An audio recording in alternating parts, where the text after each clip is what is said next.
Hey everybody, I just want to start this part off with a major spoiler warning for both Mother 3 and World of Light ahead.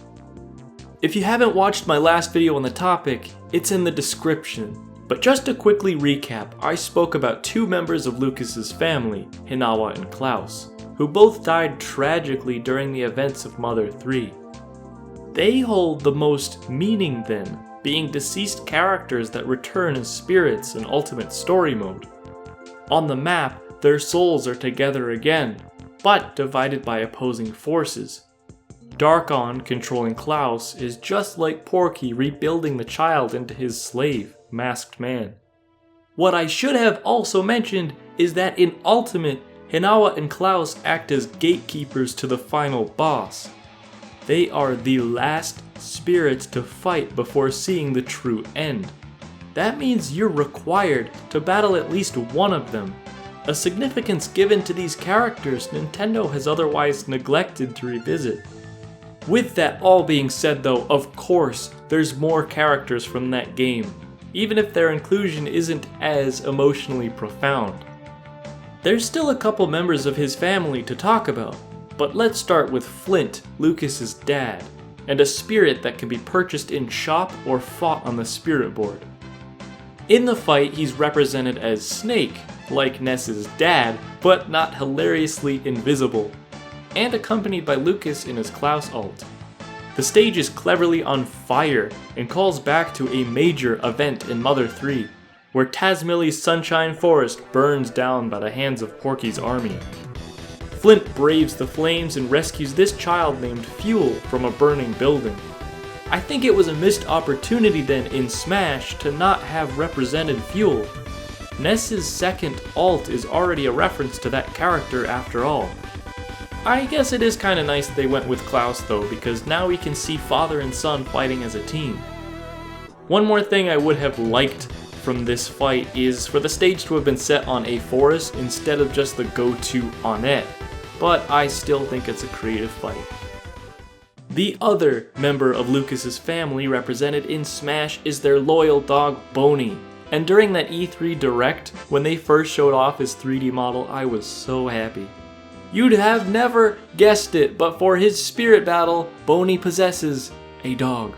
The brown ult for Duck Hunt, just like he was portrayed in Smash 4 at the end of this congratulations screen. Other than that, nothing too special here, but Lucas does help out his best friend by donning a matching Boney shirt. Speaking of playable animals in Mother 3, Salsa's a big part of the adventure, but starts out helpless at the command of Facade, a nasty officer of the Pigmask army who kidnapped the monkey's girlfriend. Diddy Kong and Wario stand in for the pair.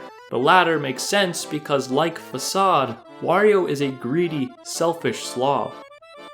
In this fight, the enemy throws banana peels more often because, well, one's a monkey, but mostly because Facade really loves and taunts Salsa with them. The stage is fittingly set in Gerudo Valley as a replacement for Death Desert 2. If, for some reason, you want to channel your inner Facade, make sure to use Lucas's PK Thunder or any other electric attacks on Salsa.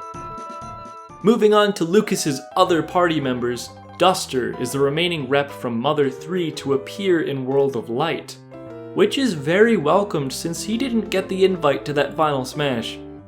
Nonetheless, he's here and possesses Luigi. It seems at first like an odd choice, but it works. The characters have a similar build, are both kind of goofy, and sport a stash.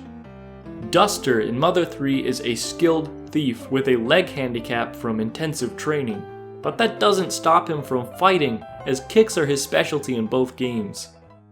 The spirit battle in Ultimate gives him enhanced foot attacks, probably another reason why he's Luigi. The guy likes to kick, while fog covers the screen, nodding to Duster's smoke bombs as part of his thief tool arsenal. Everyone's favorite party member in Mother 3 is Kumatora though, and she gets a battle on the spirit board with an icy floor, probably to symbolize that PK freeze attack Lucas stole for Smash.